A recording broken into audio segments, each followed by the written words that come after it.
Hey guys, alright, today I'm going to be reviewing a film called Seven Samurai, directed by Akira Kurosawa. So, this is one of the most well-recognized films of all time, and Akira Kurosawa is known as one of the greatest directors ever made, and is what put Japan on the map for foreign films in general. And I know you're probably thinking like, oh, like, dude, do you only do foreign films or like foreign directors?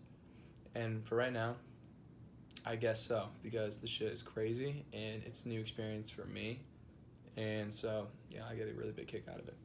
So I just watched Seven Samurai, and all I can say is that shit is very, very good. So basically, what I'm gonna start with Seven Samurai, it's about a group of villagers that are trying to defend their village from bandits, and so they hire seven samurai, to help them stop it.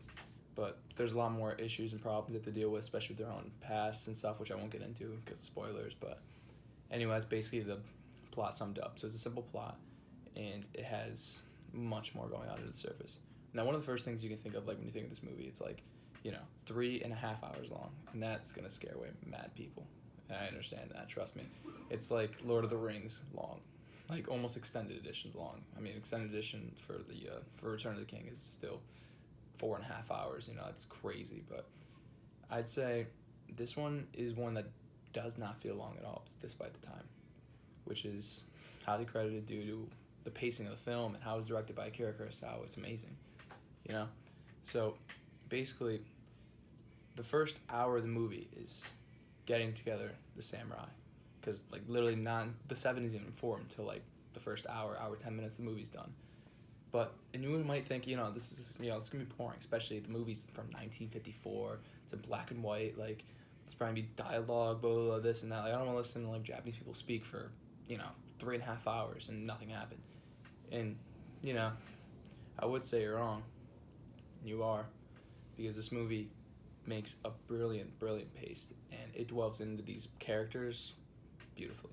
All right, so these characters, they have different kind of motivations, and they're all different people. They all have their own different personalities, their own different traits that you can find others, and I'm sure one of you will find at least one of them relatable in some way or another.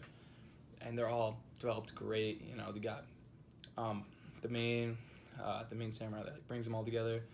He's great, but the standout one, in my opinion, is the one who plays Kinruchi, even though it's not his real name, but that's what was given to him, and he is played brilliantly.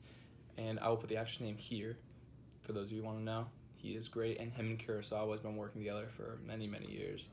I mean, back when they did work, but his work here shines brilliantly. He's such a great, well-rounded character. He has some of the best moments in the film easily, and he brings a lightheartedness to the film that definitely brings in a little bit of comedy and a lot more than you wouldn't expect, especially from a foreign film. But regardless of that, all the other characters are done extremely well, and you start to care about them through the storytelling and the pacing, and you just fall in love with the world, the characters, and the setup. It's all done brilliantly. All right, next thing we're going to talk about, cinematography, the shots. Holy shit. Akira Kurosawa knows what he's doing behind the camera. Excuse my language. But basically, he will set up shots that have such fluid motion and also just are framed perfectly. Like he can set up a scene and give you what you need to know without any dialogue whatsoever, and that's an impressive feat.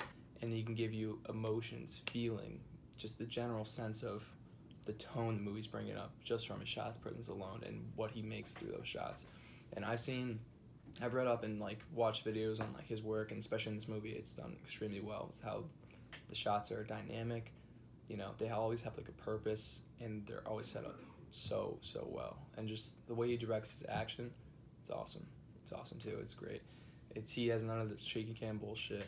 He just gets all the shots clean. You know what's happening. You know the layout of the situation. And one of the great things about this movie, so like unlike the other two movies I reviewed, where like violence is just like kind of fun and it's played off as like a kind of a gimmick, you know what I mean?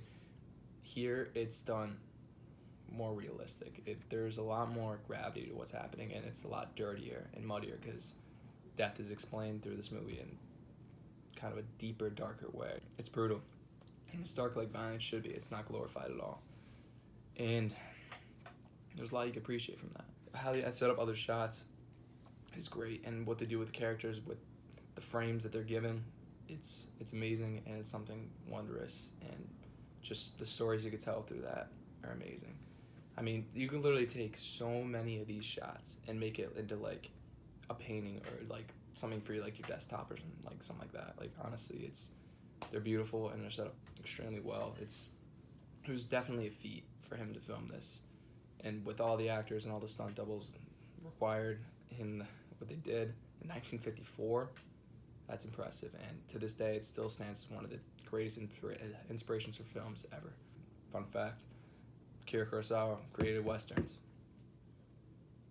It's crazy, I know, but you know, you have Martin Scorsese, Sergio Leone, which him and Kurosawa had their own differences too, but they all take direct inspiration from Kurosawa's work, and there really is a lot there to appreciate and a lot to take from. The Magnificent Seven was basically a direct transfer from The Seven Samurai, you know, to a western, which was made like 6 years later or so. So yeah, this movie is handled extremely well. It's beautifully paced. Does not feel like 3.5 hours long. I'd recommend getting the Blu-ray transfer. It's awesome. It looks great.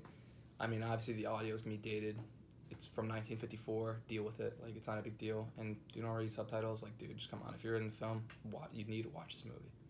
You need to. All right, it's a must. If those of you who aren't, then you know, do what you want. I understand there's tastes and stuff like that, but this, film lovers, you're gonna find something. It's a real treat here.